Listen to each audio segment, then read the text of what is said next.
मेरे भाई तराई पे सो के हो अब्बा से दिलावर पानी नदिया और मारे तमाचे मेरे भाई पानी नदिया और मारे तमाचे मेरे भाई तराई पे सोते हो अब्बा से दिलावर अब मांगेगी पानी न सकीना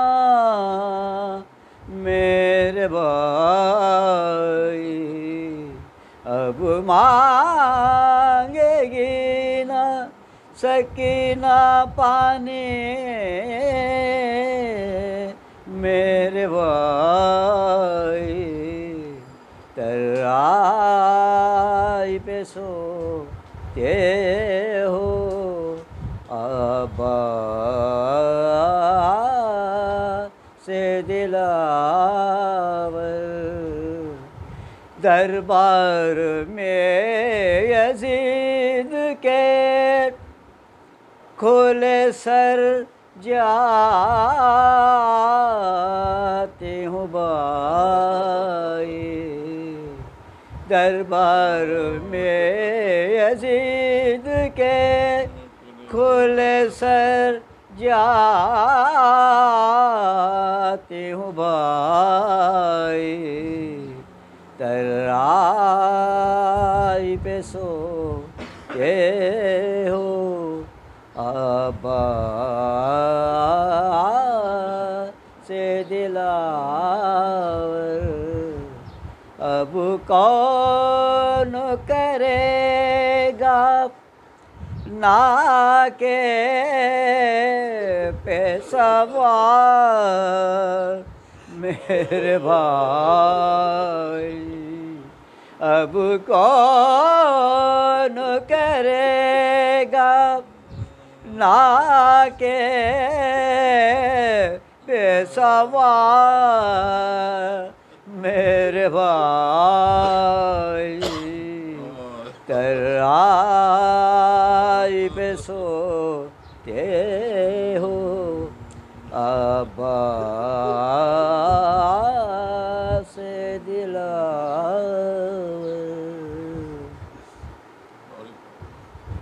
नारे सलवार ना मारता बाचे जालिम सकीना बहुत छोटी है ना मारता मुझे जालिम सकीना बहुत छोटी है बहुत थक गई है बाबा को रोते रोते बहुत थक गई है बाबा को रोते रोते ना मारता मुझे कानों से छीने गौहर दामन भी जले कानों से छीने गौहर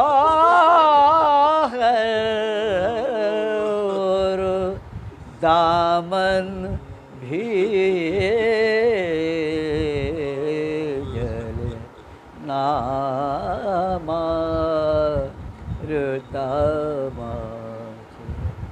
रोके बोले सकीना फूफी अम्मा मैं कब घर जाऊंगी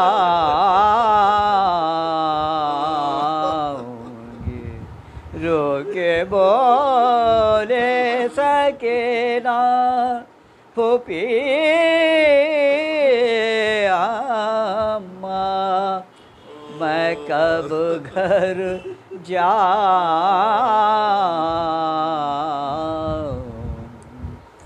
नामारता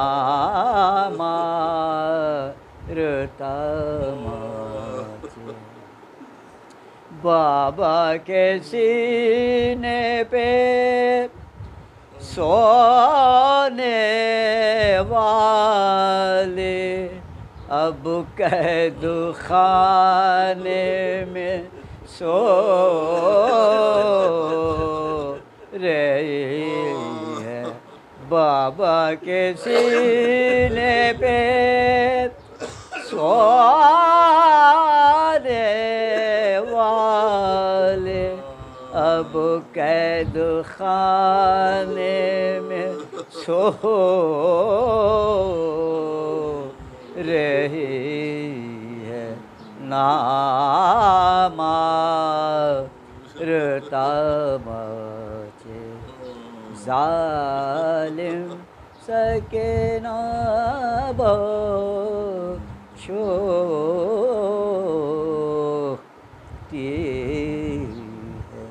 है।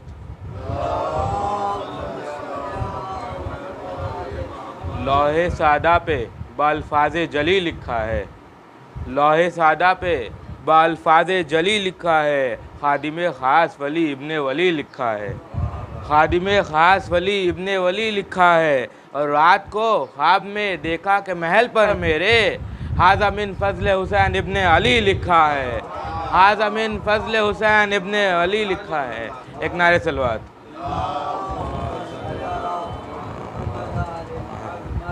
जिस घड़ी दरबार में प्यासों का कुनबा आ गया जिस घड़ी दरबार में प्यासों का कुनबा आ गया शाम के हाकिम का दिल बोला कि ख़तरा आ गया शाम के हाकिम का दिल बोला कि ख़तरा आ गया और गैज़ में अब्बास को ज़ैनब ने रोका था मगर गैज़ में अब्बास को ज़ैनब ने रोका था मगर कौन रोकेगा अगर ज़ैनब को गुस्सा आ गया कौन रोकेगा अगर ज़ैनब को गुस्सा आ गया। एक नारे सलवात।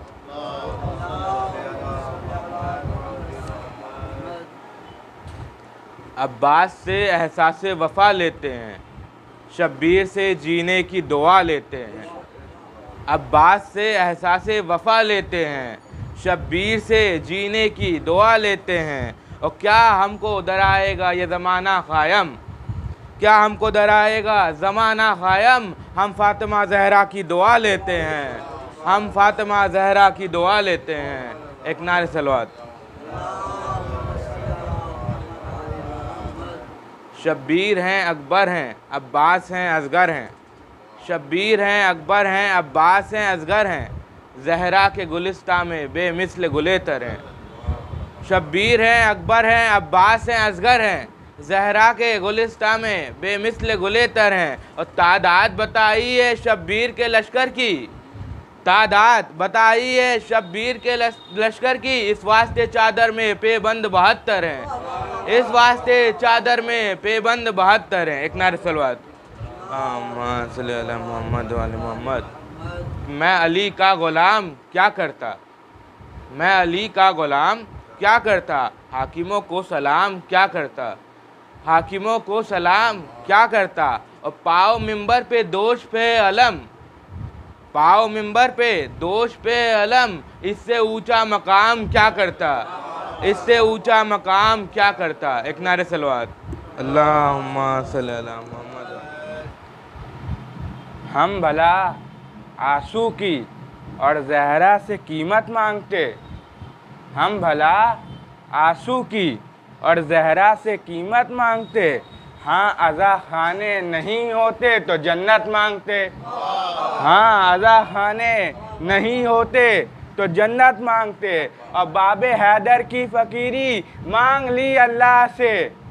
बाबे हैदर की फ़कीरी मांग ली अल्लाह से।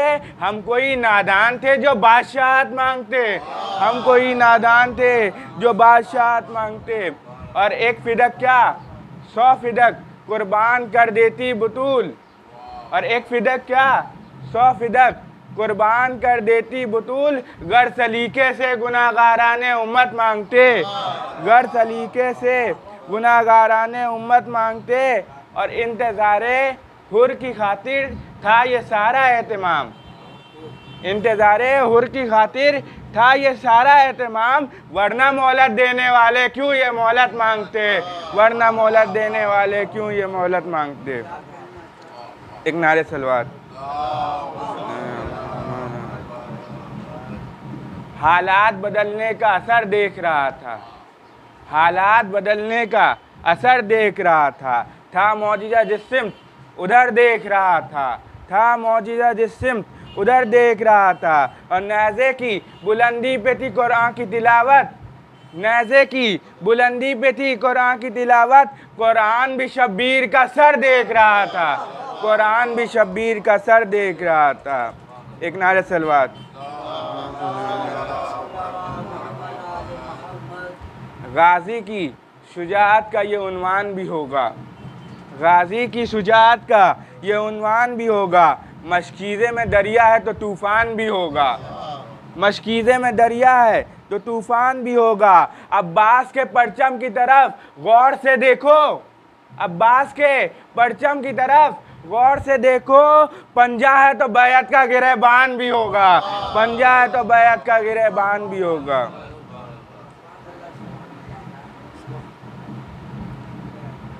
जब तेग चलाते हुए हैदर नज़र आए। जब तेग चलाते हुए हैदर नज़र आए। जिब्रील के सिमटे हुए शैपर नज़र आए। जिब्रील के सिमटे हुए शैपर नज़र आए। और जंगों में भी इंसाफ किया तेगे अली ने। जंगों में भी इंसाफ किया तेगे अली ने। मकतूल के टुकड़े भी बराबर नज़र आए। मकतूल के टुकड़े भी बराबर नज़र आए। एक नारे से देखें कि हक़ का रास्ता बदल नहीं सकता। हक़ का रास्ता बदल नहीं सकता। राह बातिल पे चल नहीं सकता। हक़ का रास्ता बदल नहीं सकता। राह बातिल पे चल नहीं सकता। और कीजिए खाने अली का तवाफ़। कीजिए खाने अली का तवाफ़। अब तो क़िबला बदल नहीं सकता। अब तो क़िबला बदल नहीं सकता। इसी के साथ मैं दावत देता हूँ। आइए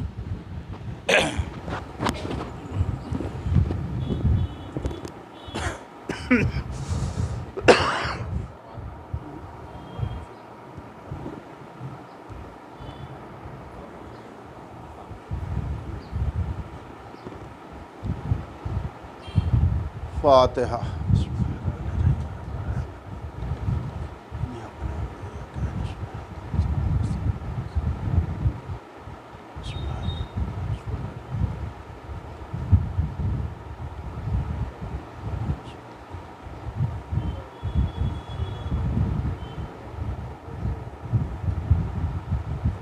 ला हौला वला कुव्वता इल्ला बिल्लाहिल अलिय्यिल अज़ीम। औज़ु बिल्लाहि मिनश शैतानिर रजीम। बिस्मिल्लाहिर रहमानिर रहीम। अल्हम्दुलिल्लाहिल्लज़ी हदाना लिहाज़ा वमा कुन्ना लिनहतदिया लौला अन हदानल्लाह। लक़द जाअत रुसुलु रब्बिना बिल हक़्क़। अस्सलातु वस्सलामु अला रसूलिस सकलैन महबूब रब्बिल मग़रिबैन वल मशरिक़ैन जद्दिल हसन वल हुसैन बिल क़ासिम मुहम्मद अहले बैतिहि तय्यबीन अत्ताहिरीन अल मासूमीन अला लानतुल्लाहि अला अदाइहिम अजमईन मिन यौमिना हाज़ा इला यौमिद्दीन। अम्मा बाद फ़क़त क़ाल अल्लाहु सुब्हानहु तबारक व तआला फ़ी क़ुरानिल मजीद बिस्मिल्लाहिर रहमानिर रहीम कुल्लु शैइन अहसैनाहु फ़ी इमामिल मुबीन। नारे सलवात।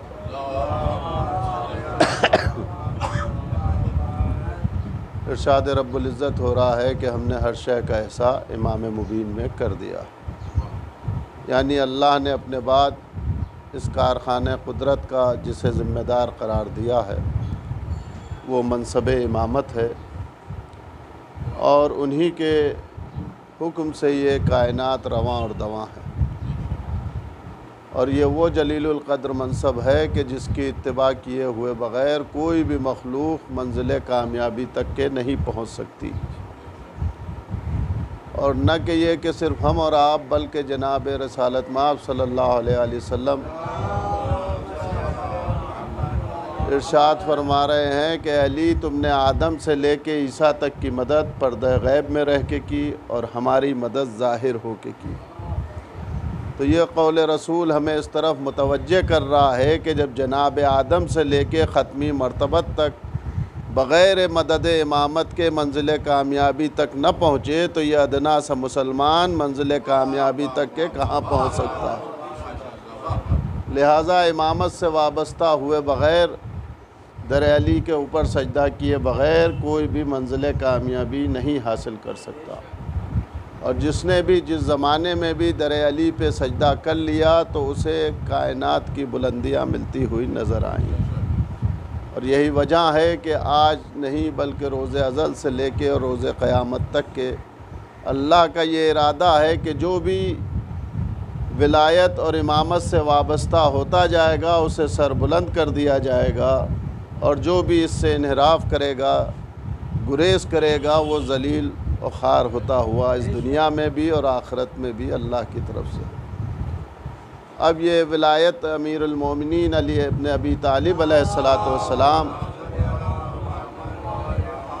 तमाम कायनात के ऊपर वाजिब करार दी गई है अल्लाह की तरफ से, और बग़ैर इसका इक़रार किए हुए हमारा ईमान मुकम्मल नहीं होता। और इस्लाम नाम है तस्लीम करने का, यानी अल्लाह का जो जो हुक्म आता जाए उसे तस्लीम किया जाए। अगर किसी एक हुक्म से भी गुरेज किया जाएगा तो फिर काफिर हो जाएगा। तो लिहाजा जैसे पहली मंजिल में सिर्फ़ यही कलमा था कि कह दो ला इलाहा इल्लल्लाह तुफ़्लिहू, तुम्हारी इसी में भलाई है, लेकिन उसके बाद जब बेसत रिसालत हुई तो अशहदु अन्ना मुहम्मद रसूलुल्लाह हुआ, और फिर गदीर के मौके से ये ऐलान अल्लाह की तरफ से कराया गया कि अब सिर्फ़ अशहदु अन्ना मुहम्मद रसूलुल्लाह कहने से काम नहीं चलेगा, बल्कि अब विलायत अमीरुल मोमिनीन का भी ऐलान करना पड़ेगा। तो अब बग़ैर विलायत अली के इक़रार किए हुए और ऐलान किए हुए हमारा ईमान और अमल मुकम्मल नहीं हो सकता। आज जब विलायत अमीरुल मोमिनीन की तज़किरा होता है तो लोग आमाल की दुहाई देते हैं कि आप अली के तज़किरे को इतना करते हैं कि जिससे लोग गुमराह होते हैं माज़अल्लाह, जबकि अली की ज़ात वो है कि जिसने नबियों की हिदायत की हो, उसके फ़ज़ाइल से इंसान कैसे गुमराह हो सकता है। नारे सलवात पढ़ा।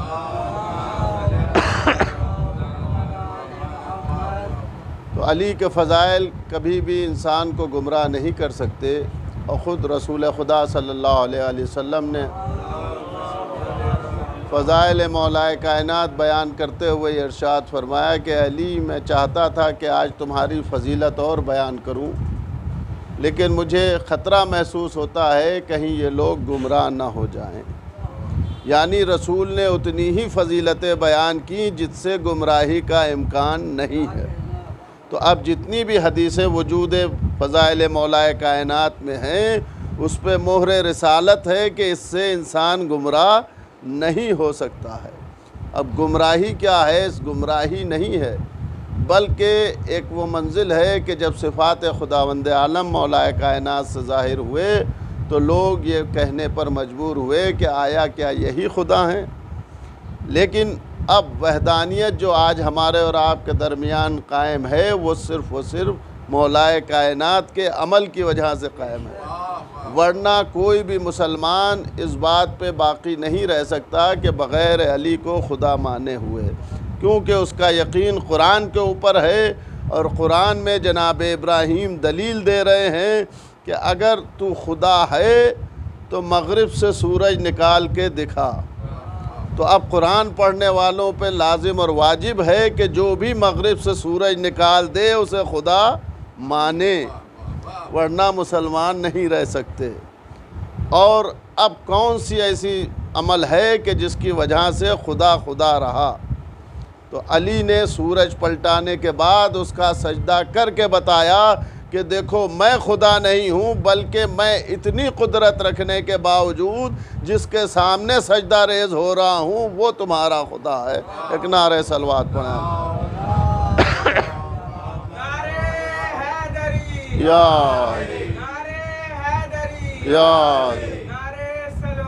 अल्लाहुम्मा सल्ली अला। तो अब आज कायनात में अगर वहदानियत का सही तसव्वुर आपको हासिल करना है तो दरे अली पे आएंगे, तभी सही वहदानियत आपको मिल सकती है। और इसीलिए हम ज़िक्र अली कसरत से करते हैं ताकि सही तसव्वुर वहदानियत हमारे दरमियान कायम रहे। वरना तसव्वुर वहदानियत है ज़रूर, लेकिन तमाम फ़िरक़ों में यहाँ तक के तसव्वुर वहदानियत को बिगाड़ दिया गया कि अल्लाह को तख्त के ऊपर बिठा दिया गया और उसके पैर में तीर लगा दिया गया और उसके ऊपर जनाब जिब्रील जो हैं वो तेल टपका रहे हैं। यानी वहदानियत की ऐसी शक्ल बिगाड़ दी कि जो कि इंसानों की भी नहीं, जिसको बालातर इंसान का अगर तसव्वुर आप लें और उसका कोई स्केच बनाएं और उसकी कोई तस्वीर बनाएं तो ऐसी तस्वीर नहीं होगी कि वो ज़ख्मी बैठा हुआ है और उसके ऊपर तेल टपकाया जा रहा है। जिसे आप अच्छा समझते हैं उसका अच्छे तसव्वुर के साथ तस्वीर पेश करते हैं। लेकिन मुसलमानों की अक्लों के ऊपर हैफ है कि उन्होंने अपने परवरदिगार आलम की तस्वीर इस तरह से बनाई। लेकिन तस्वीर वहदानियत को अगर समझना है तो दर मौलाए कायनात पे आना होगा। अब मौलाए कायनात का मशहूर व मारूफ लक़ब वजहुल्लाह है, यानी अल्लाह का चेहरा हम और आप समझते हैं, लेकिन वज के माने हैं पहचाने जाने के सबब और ज़रिए के। चूँकि इंसान अपने चेहरे से पहचाना जाता है, अगर उसके चेहरे पे नकाब डाल दी जाए तो उसका अजीज़ भी उसे न पहचान पाएगा कि ये कौन है। इसलिए इंसान की शिनाख्त उसके चेहरे से होती है, ये सबब बनता है हमारी और आपकी पहचान का। इसलिए अरबी में इसे वज कहते हैं, यानी सबब और ज़रिया, जिस ज़रिए से जो चीज़ पहचानी जाए उसे वज कहते हैं। और अल्लाह पहचाना गया मौलाए कायनात अली इब्न अबी तालिब अलैहिस्सलातु वस्सलाम के ज़रिए। अब जब ये बयान किया जाता है तो लोगों को एतराज़ है क्या जनाब आदम ने अल्लाह को नहीं पहचानवाया, क्या जनाब नूह ने नहीं पहचानवाया, ये 1,24,000 पैगंबर जो आए तो क्या इन्होंने उलूहियत की तालीम नहीं दी? आप ये कैसे कहते हैं कि अली के ज़रिए से पहचाने गए अल्लाह? तो आप समझें कि ये तारीख़ जो जनाब आदम से आप सुनते हैं, ये ज़मीन पर वहदानियत परवरदिगार आलम का तज़किरा शुरू हुआ है, लेकिन वजूद खुदावंद आलम इससे क़ब्ल है और बहुत मखलूक भी इससे क़ब्ल खल्क़ हो चुकी है। तो उसको जिसने दर्ज दिया वो ज़ात पाक मौलाए कायनात अली इब्न अबी तालिब अलैहिस्सलातु वस्सलाम। रसूल खुदा मस्जिद नबवी में तशरीफ़ फरमा हैं और जनाब जिब्रील भी बैठे हुए हैं। एक मरतबा मौलाए कायनात दाखिल हुए मस्जिद में तो जनाब जिब्रील उठ गए ताज़ीम के लिए। तो रसूल खुदा ने पूछा, है जिब्रील तुमने अली की ताज़ीम क्यों की? तो कहा कि या रसूलल्लाह यही तो वो ज़ात है कि जिसने हमें मारिफत खुदावंद आलम का दर्स दिया। जब मुझे अल्लाह ने खल्क़ किया और मुझसे पूछा कि बता तू कौन है और मैं कौन हूँ, तो रोब इलाही से मेरे ऊपर ये कैफियत तारी थी कि मेरी ज़बान से कोई कलेमात जारी नहीं हो रहे थे। तब इसी नूर ने बढ़ के कहा, क्यों नहीं कह देता कि मैं अब्द जलील हूँ और तू रब्बे जलील है। यानी पहला दर्स उलूहियत जिसने दिया वो ज़ात मौलाए कायनात है और जिसे दिया गया वो जनाब जिब्रील हैं। एक नारे सलवात पढ़ें आप लोग। और मौलाए कायनात ने बावजूद कुरान के नाजिल होने के इतने आसान तरीक़े से उलूहियत को हम तक के पहुंचा दिया, माना उलूहियत को, कि जो कि कुरान पढ़ने पर भी हमारी और आपकी समझ में आने वाले नहीं। आपने इरशाद फरमाया कि मैं अल्लाह की इबादत इसलिए करता हूँ कि न मुझे जहन्नम का खौफ है न जन्नत की लालच है, मैं उसे लायक इबादत समझता हूँ इसलिए इबादत करता हूँ। अब इबादत को मौलाए कायनात के सामने लाया जाता है तो इबादत की हकीकत को समझिए कि हम और आप नमाज जो पढ़ते हैं तो नमाज में अगर हाजत ना हो और आप अपने परवरदिगार से कुछ तलब न करें तो तमाम फ़िरक़े के उलमा लिखते हैं कि ये नमाज आपके मुंह पे मार दी जाती है अगर आपको अल्लाह से कोई हाजत नहीं है। यानी हमारी नमाज का मेयार ये है कि जब तक के कोई हाजत न तलब की जाए उस वक्त तक के हमारी नमाज न रह जाए। ये सिर्फ वाहिद नमाज मौलाए कायनात है कि जो बग़ैर किसी हाजत के पढ़ी जा रही है, उसे लायक इबादत समझते हुए एक नारे सलवात और फिर हमारी इबादत का मेयार ये है कि अगर नमाज पढ़ते में एक मक्खी और एक मच्छर भी हमारे जिस्म पे बैठ जाए तो बग़ैर उसे हकाए हुए हम अपनी नमाज तमाम नहीं कर पाते हैं। लेकिन वाहिद ज़ात मौलाए कायनात और अइम्मा मासूमीन की है कि जब आपके जिस्म में नहरवान में एक तीर लग गया और उसे जब सहाबियों ने निकालना चाहा तो बहुत तकलीफ़ महसूस हुई मौला को, और वो रसूल खुदा के पास आए, या रसूलुल्लाह जब हम तीर निकालना चाहते हैं तो अली को बहुत तकलीफ़ हो रही है, तीर नहीं निकल पा रहा। तो आपने कहा थोड़ी देर ठहर जाओ, जब अली नमाज में मशगूल होंगे तब उस तीर को निकाल लेना। और जब मौलाए कायनात नमाज में मशगूल हुए और उस तीर को निकाला गया तो मौलाए कायनात को एहसास भी नहीं हुआ। ये है मेयार इबादत परवरदिगार कि जो मौलाए कायनात अली इब्न अबी तालिब अलैहिस्सलातु वस्सलाम ने हमारे सामने पेश किया है। उनकी इबादत इबादत है, हमारी इबादत उनकी इबादत की नक़ल है। ये अल्लाह अकबर, ये अल्हम्दुलिल्लाह, ये सूरे, ये जो कुछ भी हम तिलावत करते हैं ये हमें मिला किससे? ये सबसे पहले किसने अपनी ज़बान पे जारी किया? तो इसी नूर मोहम्मद और आले मोहम्मद की ज़बान पर जो मारिफ़त खुदावंद आलम की तस्बीहात जारी हुई वो अल्लाह को इतनी पसंद आई कि उसने तमाम मखलूक के ऊपर वाजिब कर दिया कि पाँचों वक्त इसको तुम दोहराते रहो। हमारी इबादत इबादत नहीं है, इबादत मौला की है। उसकी नक़ल करने के सबब से हम और आप मुसलमान और साहिब ईमान हो जाते हैं। एक नारे सलवात पढ़ें। वरना हमारी गवाही भी जो है वो गवाही की गवाही है, वरना हमारा अशहदु अन ला इलाहा इल्लल्लाह कहना क्या माने रखता है? हम अल्लाह के बारे में क्या समझते हैं, हम अल्लाह के बारे में क्या जानते हैं? ये तो सिर्फ़ मोहम्मद और मौलाए कायनात और अइम्मा मासूमीन अलैहिस्सलातु वस्सलाम के अलावा किसी को हक़ ही नहीं है कि वो मारिफ़त खुदावंद आलम में ये कलेमा जारी करें।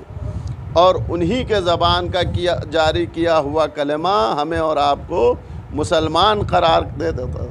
यानी जब हम अशहदु अन ला इलाहा इल्लल्लाह और अशहदु अन्ना मुहम्मदन रसूलुल्लाह कहते हैं तो ये कलेमात सबसे पहले मौलाए कायनात अली इब्न अबी तालिब अलैहिस्सलातु वस्सलाम की ज़बान अक़दस से जारी हुए। एक और नारे सलवात पढ़ें आप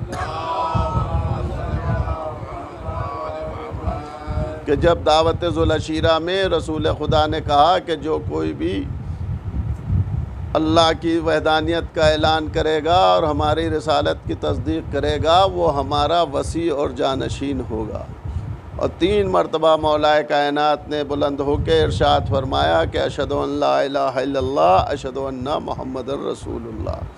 ये कलेमा जो मुसलमान पढ़ के अपने को मुसलमान तसव्वुर करते हैं, ये कलेमा रसूल की ज़बान से नहीं जारी हुआ है बल्कि मौलाए कायनात की ज़बान से जारी हुआ है। और जो कलेमा रसूल ने पढ़ा वो लोग पढ़ने को तैयार नहीं हैं। जब रसूल खुदा की गवाही दी मौलाए कायनात ने तो रसूल खुदा ने इरशाद फरमाया कि अशहदु अन्ना अलीअन वलीउल्लाह।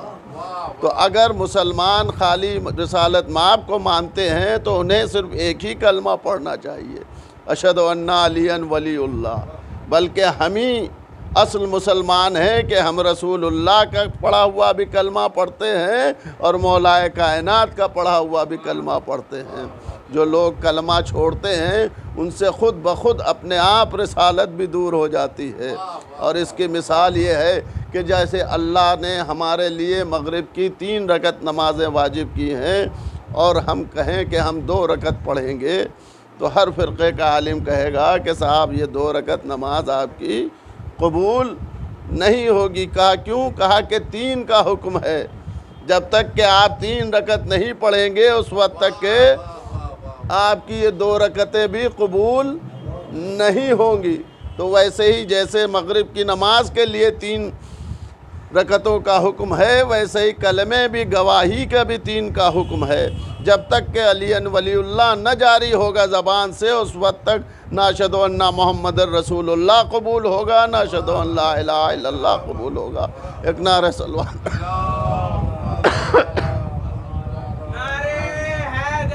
या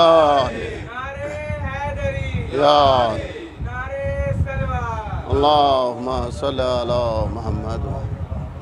मौलाए कायनात अली इब्न अबी तालिब अलैहिस्सलातु वस्सलाम की मंजिलत कौन समझ सकता है? ख़ुद रसूल इरशाद फरमाते हुए नज़र आ रहे हैं कि अली तुम्हें किसी ने न पहचाना सिवाय मेरे या खुदा के, और अली मुझे भी किसी ने न पहचाना सिवाय तुम्हारे या खुदा के। तो अब आप ये समझ लें कि हमारे और आपके पहचानने का कोई मेयार रसूल की निगाह में है नहीं। सिर्फ हमारी गवाही जो है वो रसूल और मौलाए कायनात की गवाही को दोहरा लेने के सबब से हमारे सारे इस्लाम और ईमान का वजूद है। अगर ये कलेमात उनकी ज़बान से न जारी हुए होते तो आज हम और आप मुसलमान भी न होते। आज हमारे और आपके इस्लाम और मुसलमान होने की दलील जो है वो वही कलेमा है जो मौलाए कायनात ने अपनी ज़बान से जारी किया। और ये वो जलीलुल क़द्र मनसब है कि जिसकी इत्तिबा किए हुए बग़ैर कोई भी मंजिल कामयाबी तक नहीं पहुंच सकता और न कोई फ़जीलत अली को समझ सकता है। हमारे और आपके ज़माने में 1400 बरस गुज़र चुके हैं। हमने मासूमीन को अपनी निगाहों से देखा भी नहीं, लेकिन उसी मदीने में जनाब सलमान फ़ारसी हैं कि जो 10वें दर्जे पर ईमान पे फायज़ हैं। लेकिन ऐसे मरहले भी आए कि जहाँ पे जनाब सलमान फ़ारसी भी मजबूर हो गए अली की फ़जीलत को समझने में। चुनाचे एक दिन आप अपने बैतुश्शरफ़ से चले और आए, और आने के बाद मौलाए कायनात के दर दौलत पे आपने आवाज़ दी, जनाब फ़िज़्ज़ा निकली। पूछा कि मौलाए कायनात कहाँ हैं? तो जनाब फ़िज़्ज़ा ने कहा कि 4थे आसमान पे रिज़्क़ तक़सीम करने गए हुए हैं। अब वो वहाँ से चले कि चले मस्जिद में बैठ के नमाज़ पढ़ ली जाए। जब मस्जिद में पहुँचे तो देखा मौलाए कायनात नमाज में मसरूफ़ हैं। अब जनाब सलमान के चेहरे का रंग बदला कि मैं घर गया था, फ़िज़्ज़ा ने मेरे साथ मजाक किया, मौला तो यहाँ मौजूद हैं। जब मौला ने नमाज को तमाम किया तो पूछा, सलमान क्या बात है, कुछ तुम्हारा मिजाज जो है वो दीगर नज़र आ रहा है। कहा कि हाँ मौला, अभी घर पे गया था और फ़िज़्ज़ा से पूछा कि आप कहाँ हैं? तो उन्होंने कहा 4थे आसमान पे रिज़्क़ तक़सीम करने गए हैं और आप तो यहाँ मौजूद हैं। तो इरशाद फरमाया कि नहीं सलमान, तुम परेशान न हो, जो सुन के आ रहे हो वो भी हक़ है और जो देख रहे हो वो भी हक़ है। तो जनाब सलमान जैसी ज़ात भी इस बात का इदराक नहीं कर पाई कि अली की क्या मंज़िलत है। अब शौक़ पैदा हुआ कि मौलाए कायनात 4थे आसमान पर रिज़्क़ बाँटने गए हुए थे, तो मौला के इख्तियारात को देखा जाए। कहा अली, हमें आप अपने इख्तियारात को और दिखाइए और हम और देखना चाहते हैं। मौला जिस चटाई पे तशरीफ़ फरमा थे उसे हुक्म दिया और वो चटाई बुलंद होना शुरू हुई।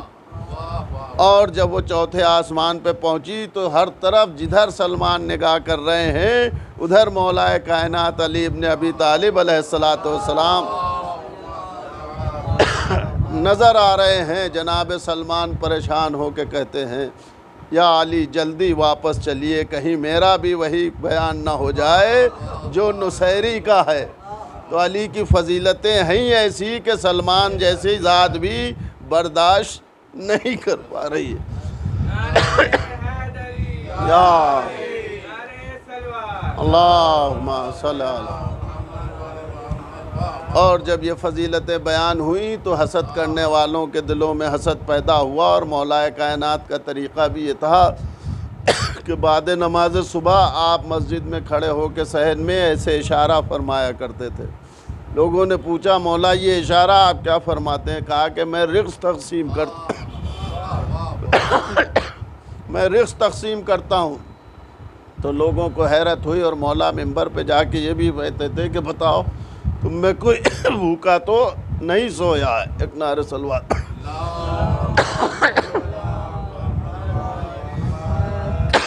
तुम में कोई भूखा तो नहीं सोया।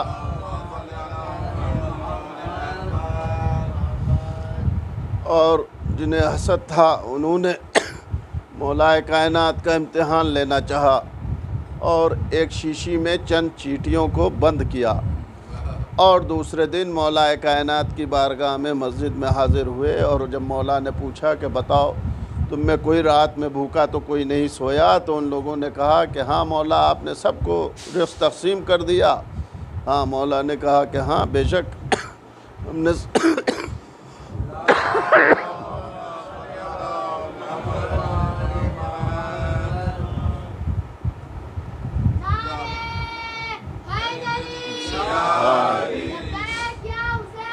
लब्बैक या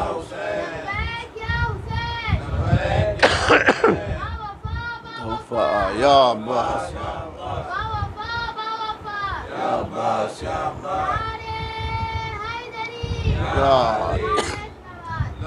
माशाअल्लाह। तो मौला ने इरशाद फरमाया कि हाँ सबको रिज़्क़ दे दिया है। और कहा कि वो शीशी निकाल के देख लो कि जो तुम चींटियों को शीशी में बंद करके लाए हो। और जब उन्होंने उस शीशी को निकाला तो देखा कि हर चींटी के मुंह में एक दाने गंदुम मौजूद था। अब परेशान हुए कि मौला ने ये रिज़्क़ पहुंचाया कैसे? कहा कि मौला ये शीशी तो बंद है जैसे हमने बंद की थी और कहीं से कोई रास्ता भी नज़र नहीं आ रहा है। आपने कैसे इन तक के रिज़्क़ पहुंचा दिया? ये तो आपने कितनी आसानी से उस मसले को हल किया कि जो कोई नहीं समझा सकता सिवाय मौला के। कहा कि बताओ तुम्हें ये यकीन है कि अगर इन तक के रिज़्क़ ना पहुंचता तो इन्हें मौत आ जाती? कहा कि हाँ बेशक, अगर इन्हें चंद दिन खाने को न मिलता तो ये चींटियाँ मर जाती। कहा कि जिस रास्ते से इनकी मौत दाखिल होती उसी रास्ते से मैंने इनका रिज़्क़ इन तक के पहुँचा दिया है। एक नारे सलवात पढ़ दें। तो ये है मौलाए कायनात अली इब्न अबी तालिब अलैहिस्सलातु वस्सलाम के इख्तियारात। दुनिया परेशान है कि अली के फ़ज़ाइल को कम किया जाए। अली के फ़ज़ाइल कम नहीं हो सकते हैं। अक़्ल इंसानी हैरान है कि अली के फ़ज़ाइल कैसे समझे जाएं।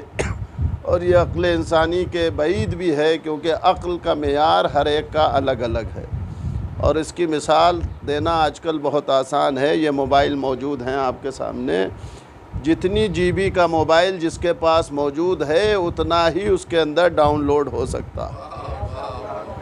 हर मोबाइल में सब बराबर नहीं हो सकता। जिसके अंदर जितनी क़ुव्वत है वो उतना ही अपने अंदर समा सकता है।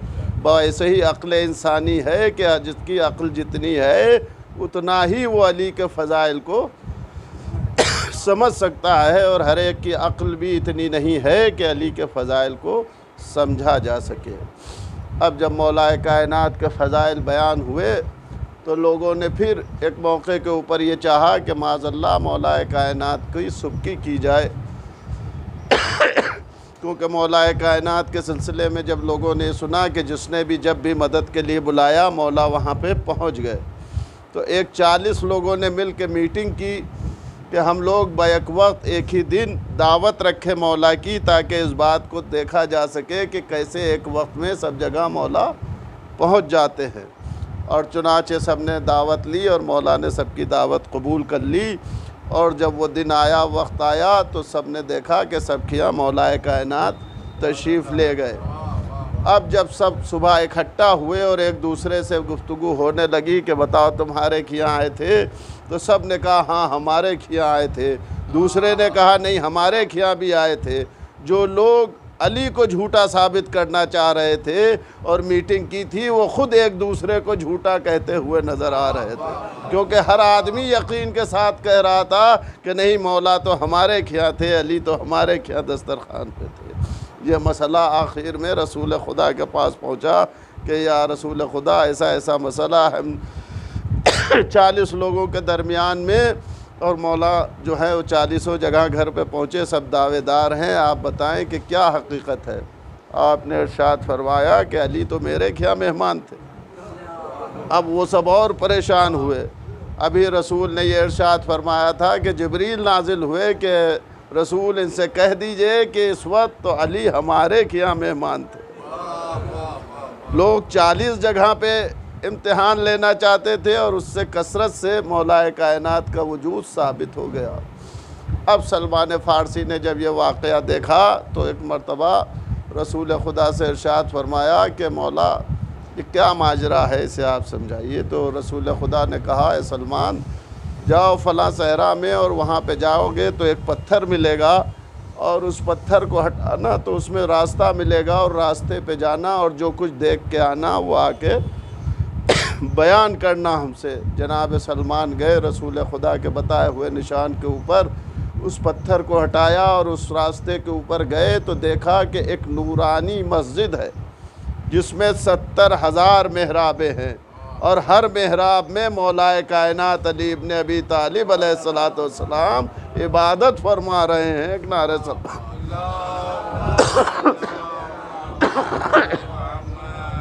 तो ये है मौलाए कायनात की फ़जीलतें और मौलाए कायनात के इख्तियार। आज हम और आप छोटी छोटी बातों के ऊपर बहस करते हुए नज़र आते हैं।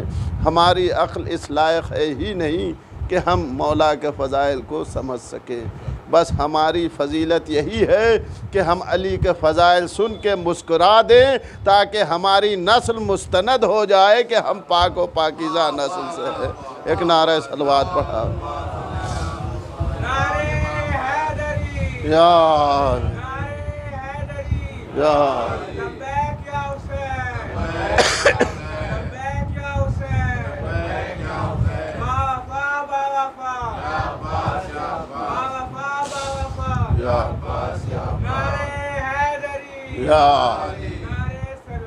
अल्लाहुम्मा सल्ली अला मुहम्मद। तो अली के फ़ज़ाइल और कमालात को समझना हमारे और आपके बस से बाहर है। जनाब सलमान फ़ारसी हैं और जनाब मिक़दाद हैं, दोनों मौलाए कायनात के पास तशरीफ़ फरमा हैं और पूछते हैं कि मौला ये 10वें दर्जे पे क्यों और हम 9वें दर्जे पे क्यों।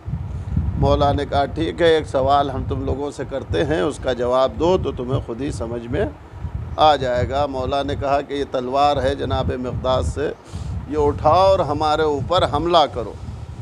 जनाब मिक़दाद ने हाथ बढ़ाया। मौला ने कहा कि बस।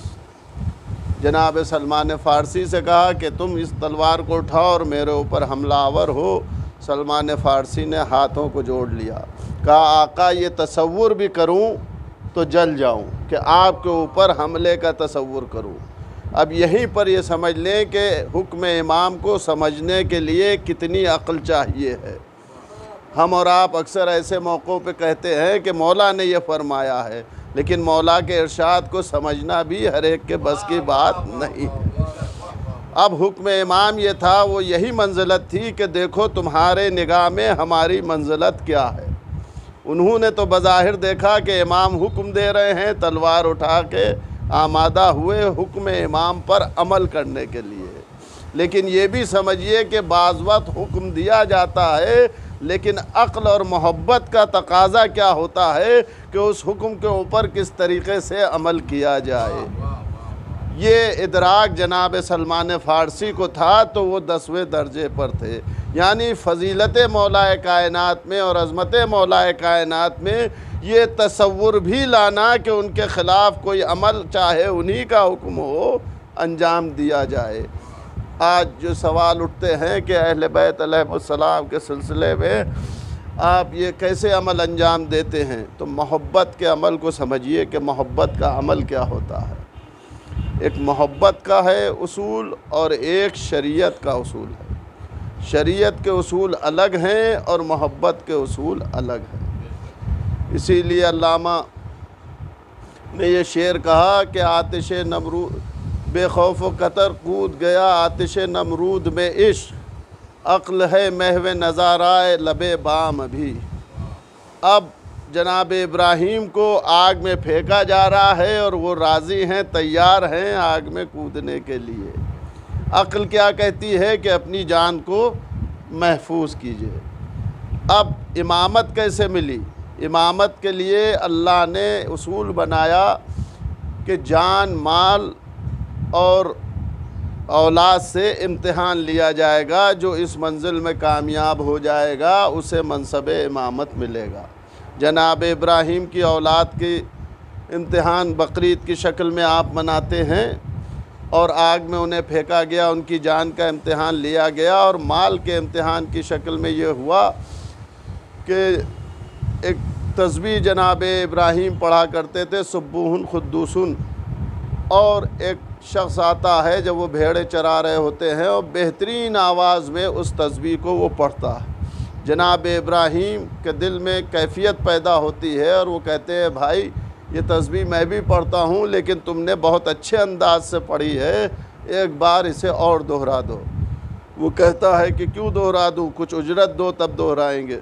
तो उनका कि ये आधी भेड़ें हैं हमारी, ये हम तुम्हें दे देंगे। उसने एक बार और सदा बुलंद कर दी, इश्तियाक और पैदा हुआ, कहा ए भाई एक बार और। तो उसने कहा आप क्या दोगे? कहा ये आधी भेड़ें भी दे देंगे। उसने दोबारा आवाज़ बुलंद कर दी लेकिन इश्तियाक ख़त्म नहीं हुआ। और फिर कहा कि अब एक बार और आवाज़ बुलंद कर दो। कहा कि अब क्या दोगे? अब तो माल दुनिया में तुम्हारे पास कुछ नहीं है। तो कहा कि मेरी जान है, मैं तेरी ग़ुलामी के लिए तैयार हूँ, लेकिन इस आवाज़ को एक मर्तबा और बुलंद कर दे। अब यहाँ पे ये दलील मिलती है कि जब फ़ज़ाइल मौलाए कायनात अच्छी आवाज़ में शुअरा और सोज़ खान पढ़ते हैं तो लोग एतराज़ करते हैं। तो ये सीरत जनाब इब्राहीम है कि जिससे इश्क हो उसकी तस्बीह और उसके फ़ज़ाइल जब हो तो अपना माल लुटा देना चाहिए। अक्सर महफ़िलों में एतराज़ होता है कि शुअरा पढ़ रहे हैं और आप इनाम दे रहे हैं उन्हें, ये मुनासिब नहीं है। नहीं, ये सीरत इब्राहीम है कि जिस ज़िक्र को पसंद करो उसके लिए अपने माल को ख़त्म करो।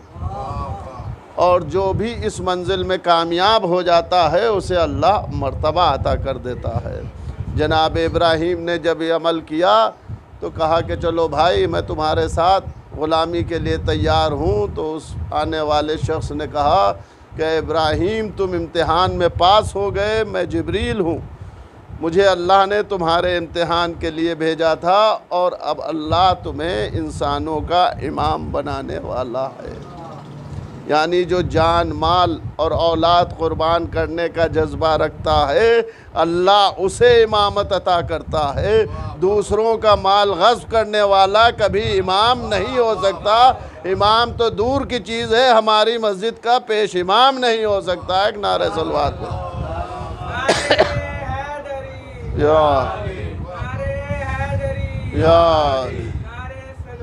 अल्लाहुम्मा सल्ली अला मुहम्मद। अब जनाब इब्राहीम ने ख्वाहिश की कि परवरदिगार इस ओहदे को मेरी नस्ल में बाकी रख। तो उधर से आवाज़ आई कि इब्राहीम ये ओहदा जो है वो ज़ालिमीन तक के नहीं पहुँचेगा। यानी एक क्वालिफ़िकेशन अल्लाह ने और बता दी कि जो इमाम होगा वो कभी ज़ालिम नहीं होगा। जनाब इब्राहीम ने एक औलाद की क़ुरबानी दी थी तो उन्हें एक उनकी इमामत मिली, लेकिन इमाम हुसैन अलैहिस्सलाम ने अपने भरे घर की क़ुरबानी दी तो तमाम ज़ुर्रियत इमामत उनकी नस्ल में आ गई, क्योंकि उन्होंने अपने नन्हे से बच्चे जनाब अली असग़र तक को अल्लाह की राह में क़ुरबान कर दिया। क़ुरबानी इमाम हुसैन अलैहिस्सलाम को कोई क्या समझ सकता है। हाँ, इमाम हुसैन अलैहिस्सलाम की ये क़ुरबानी हमारी और आपकी नजात के लिए है। कि जब नाना का दीन तबाह किया जाने लगा तो आपने अपनी इस कुर्बानी के ज़रिए से उस दीन की हिफाजत फरमाई और आखिरी सजदे में अल्लाह से यही दुआ की, ऐ परवरदिगार मैंने अपना वादे तिफली पूरा कर दिया, अब तू भी मेरे नाना की उम्मत की नजात कर दे। हाँ, ये वो दिन है कि जिसमें आप गम हुसैन में अपनी आँखों से आंसू जारी करके अपनी नजात का इंतज़ाम कर लेते हैं। हाँ, आज़ादारान मज़लूम करबला दिल में यही तमन्ना थी कि चाँद नमूदार होगा, फ़र्श अज़ा बिछेगी, इमाम हमारे घरों में मेहमान होंगे, लेकिन ये वक्त कितनी तेज़ी से गुज़र गया, चेलुम भी तमाम हो गया, वो तारीख़ें भी आ गईं कि जब अहले बैत अतार करबला से अपने बाबा का चेलुम करके मदीने की तरफ जा रहे हैं। ये आज की तारीख़ें बहुत ही मसाइब की तारीख़ें हैं। आप अज़ाए फ़ातिमिया में मसाइब शहज़ादी कौनैन सुनते हैं, लेकिन यही वो दिन है कि जिन दिनों में शहज़ादी इन तकलीफ़ों को बर्दाश्त कर रही थी। रसूल खुदा की शहादत के बाद तीसरे दिन जालिम शहज़ादी के दरवाज़े पर आग और लकड़ियाँ लेके आ गए कि अबुल हसन को बाहर करो वरना हम इस घर को जला देंगे। शहज़ादी ने कहा कि तुम्हें शर्म नहीं आती कि इसमें हसनैन रहते हैं, रसूल के बेटे रहते हैं। कहा कि हमें इसकी परवाह नहीं है, अली को बाहर निकालो। लेकिन शहज़ादी ने मुश्किल कुशाई की, अपने वाली मुश्किल कुशा की और दरवाज़े पे खड़ी हो गई। इरशाद फरमाया कि जब तक मैं ज़िंदा हूँ अली को तुम बाहर नहीं ले जा सकते।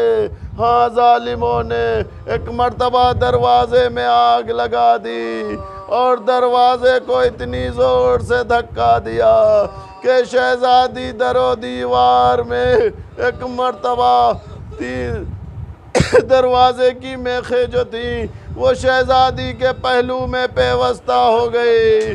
आपने आवाज़ दी, है फिज़ा दौड़ो, मेरा मोहसिन शहीद हो गया। हाँ जनाब फिज़ा आई, दरवाज़े को अलग किया।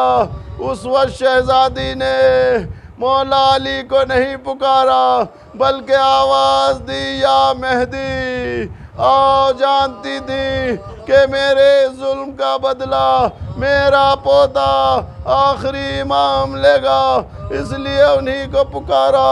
हाँ, शहज़ादी बेहोश हो गई और जालिमों ने मौलाए कायनात के गर्दन में रस्सी डाल के उनको बाहर ले जाना चाहा। लेकिन शहज़ादी की जब गशी से आँख खुली, देखा अबुल हसन को जालिम कैद किए हुए है। एक मर्तबा आपने अपनी पसलियों को संभाला और इरशाद फरमाया कि जालिमो, अगर तुम अली को न छोड़ोगे तो मैं अपने बालों को परेशान कर दूंगी। लोगों ने देखा मस्जिद नबवी की दीवारें बुलंद हो गई। लोगों ने कहा कि अली के गले से रस्सी को निकाल लो, क्योंकि हमने सुना है कि जब मस्जिद नबवी की दीवारें बुलंद होंगी तो क़यामत के आसार नमूदार होंगे। हाँ, जालिमों ने अबुल हसन को छोड़ दिया।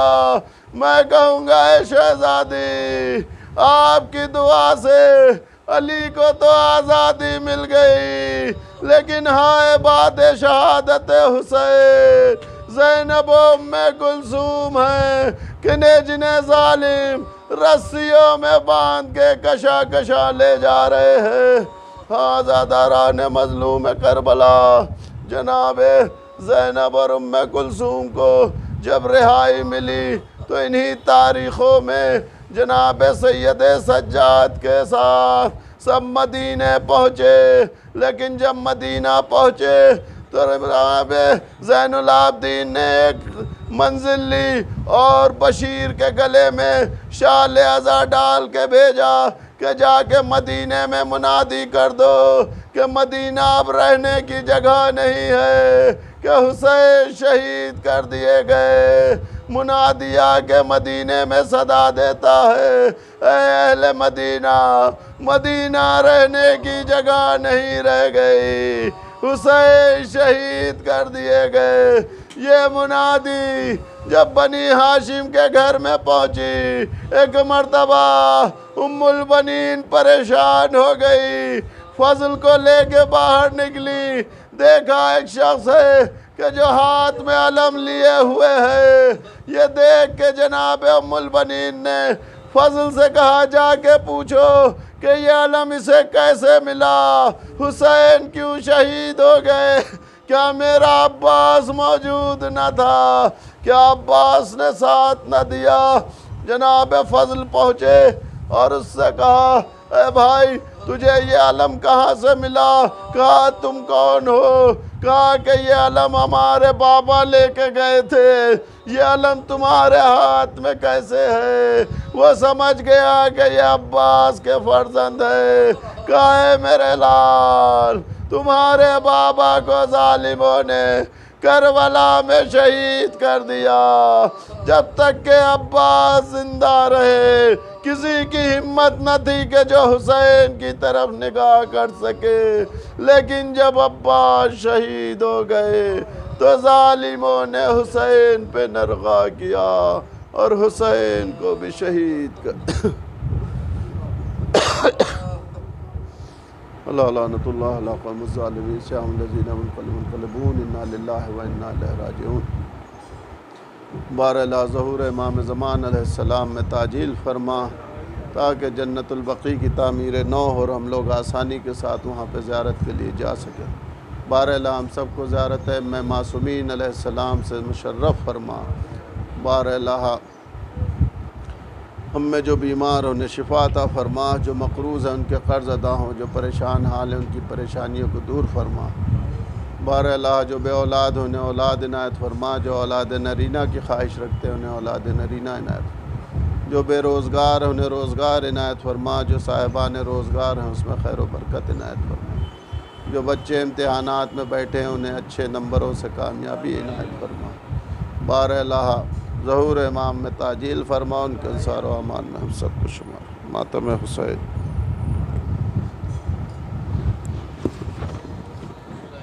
या मौला या हुसैन या मौला या हुसैन या मौला या हुसैन। कौन कहता है कि शबीर का मातम न हुआ, शोर मातम का ज़माने में कभी कम न हुआ, शोर मातम का ज़माने में कभी कम न हुआ। मिट गए अहले जफा तेरा मातम न रुका, मिट गए अहले जफा तेरा मातम न रुका। या मौला या मौला या हुसैन या मौला या हुसैन या मौला या हुसैन या मौला या हुसैन या मौला या हुसैन या मौला या हुसैन। जिंदगी को तेरे मातम ने ज़या बख्शी है, हमको तलवारों ने जीने की अदा बख्शी है, हमको तलवारों ने जीने की अदा बख्शी है।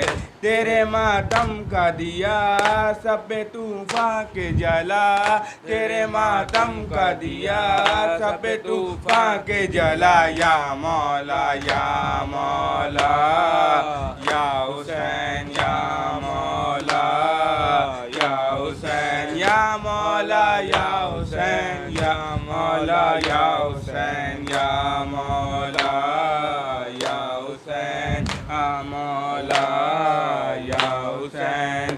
जज्बे मीसा में तम्मार अता करता है, ये हमें जुर्रत मुख्तार अता करता है, ये हमें जुर्रत मुख्तार अता करता है।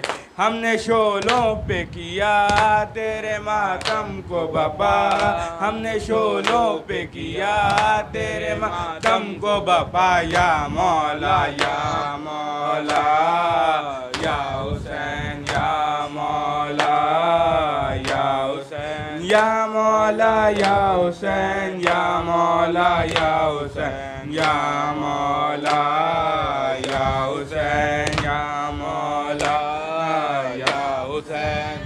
रश करते हैं मलक तेरे अज़ादारों पर, नाज करता है फलक तेरे अज़ादारों पर, नाज करता है फलक तेरे अज़ादारों पर। हम है ज़हरा की दुआ हमसे राज़ी है खुदा, हम है ज़हरा की दुआ हमसे राज़ी है खुदा। या मौला या मौला या हुसैन या मौला या हुसैन या मौला या हुसैन या मौला या हुसैन या मौला या हुसैन या मौला या हुसैन।